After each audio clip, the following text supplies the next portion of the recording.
Hello friends, welcome to ரின் சமையல். இன்றைக்கி நம்ம ரின் சமையல் சேனலில் ஈவினிங் ஸ்நாக்ஸ் செய்ய ஒரு கப் அளவு ரவை இருந்தால் போதுங்க. ரவையை வச்சு பஞ்சு போல் இனிப்பு குழிப்பணியாரம் செய்யலாம். ஈஸியான ஸ்வீட் ஸ்நாக் ரெசிபி, எல்லாருமே விரும்பி சாப்பிடுவாங்க. ஒரு கப்பு ரவை இருந்தால் போதுங்க, சட்டுன்னு இந்த ஸ்நாக்கை செய்யலாம். இன்ஸ்டண்ட்டான குழிப்பணியாரம். ரின் சமையல் சேனலை சப்ஸ்கிரைப் பண்ணிக்கோங்க. பக்கத்தில் இருக்க ஆளுன்ற பெல்லைக்கான கிளிக் பண்ணி வச்சுக்கிட்டிங்கன்னா நான் போடுற வீடியோ உடனே உங்களுக்கு நோட்டிஃபிகேஷனில் வந்துடும். ஒரு கப் அளவு வெல்லம் எடுத்திருக்கேன். கடாயில் சேர்த்துட்டு எந்த கப்பில் நம்ம வெல்லம் அளந்து எடுத்தோமோ அதே கப்பில் ஒரு கப் அளவு தண்ணி சேர்த்துக்கோங்க. வெல்லம் கரையிற வரைக்கும் சூடுபடுத்திக்கணும். பாகுபதம் பார்க்க தேவையில்லை. உருண்டை வெல்லம் எடுத்துருக்கனால கல்மண் தூசி இருக்கும். சூடுபடுத்திட்டு வடித்து எடுத்துக்கலாம். நீங்கள் எடுக்கிற வெல்லத்தில் கல்மண் தூசி இல்லை அப்படின்னா மாவில் அப்படியே சேர்த்து கரைச்சிக்கோங்க. எந்த கப்பில் வெல்லம் அளந்து எடுத்தோமோ அதே கப்பில் ஒரு கப் அளவு ரவை எடுத்திருக்கேன். மிக்ஸி ஜாரில் சேர்த்துட்டு எந்தளவு ரவையை நைஸாக அரைக்க முடியுமோ அதுக்கு தகுந்த மாதிரி அரைச்சி எடுத்துக்கோங்க. ரவையை நைஸாக அரைச்சி எடுத்தாச்சு. ஒரு பவுலுக்கு மாற்றிடலாம். ரவை அளந்த கப்பில் ஒரு கப் அளவு கோதுமை மாவு சேர்த்துக்கோங்க. கோதுமை மாவு சேர்த்து செய்யும்போது ரவை பணியாரம் பஞ்சு போல் சாஃப்டாக இருக்கும். வாசனைக்காக கொஞ்சமாக ஏலக்காய் தூள் சேர்த்துக்கோங்க. இது கூட கொஞ்சமாக உப்பு சேர்த்துக்கோங்க. நம்ம சேர்த்துருக்க எல்லா பொருட்களையும் நல்லா கலந்து விட்டுறணும். தண்ணி சேர்க்குறதுக்கு முன்னாடியே நல்லா கலந்து விட்டுருங்க. உப்பு சேர்த்து செய்யும்போது நாம் செய்கிற ஸ்வீட் இன்னும் நல்லா டேஸ்ட்டாக இருக்கும். கடலைப்பருப்பை அரை மணி நேரத்துக்கு முன்னாடியே நான் ஊற வச்சு வச்சுருக்கேன். அதையும் மாவு கூட சேர்த்துக்கலாம். விருப்பப்பட்டால் சேர்த்துக்கோங்க. பொடிசாக கட் பண்ணி வச்சுருக்க தேங்காயை சேர்த்துக்கலாம்.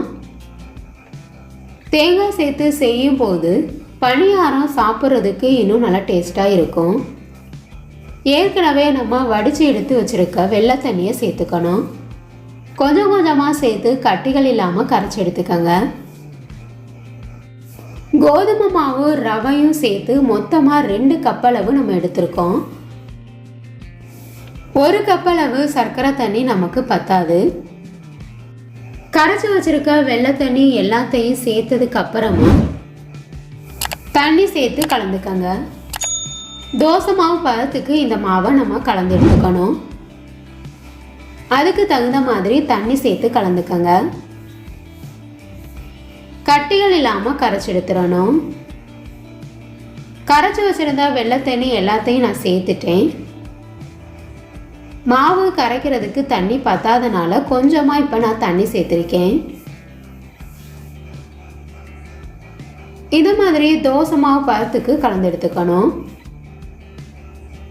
ரவை சேர்த்துருக்கனால நாம் கலந்து வச்சுருக்க மாவை மூடி போட்டு 15 நிமிஷத்துக்கு ஊற வச்சுருங்க.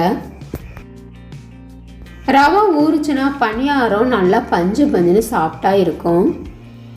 15 நிமிஷம் ஆகிருச்சு. இது கூட கொஞ்சமாக ஆப்ப சோடா சேர்த்துக்கோங்க.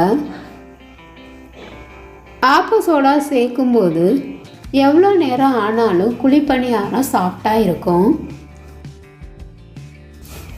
அதே சமயம் பணியாரம் குண்டு குண்டாக வரும்.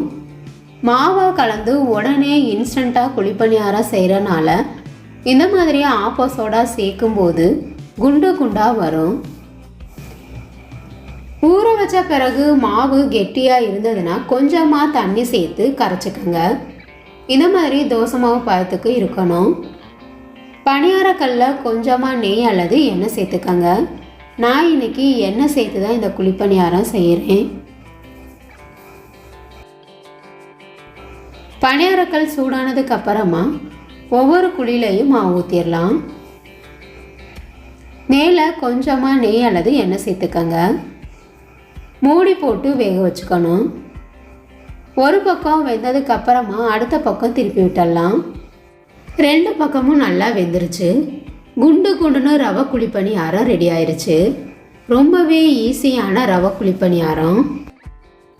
இன்ஸ்டண்ட்டான ரவை குழிப்பணியாரம் உங்களுக்கு பிடிச்சிருந்ததுன்னா ரின் சமையல் சேனலை சப்ஸ்கிரைப் பண்ணிக்கோங்க ஃப்ரெண்ட்ஸ்.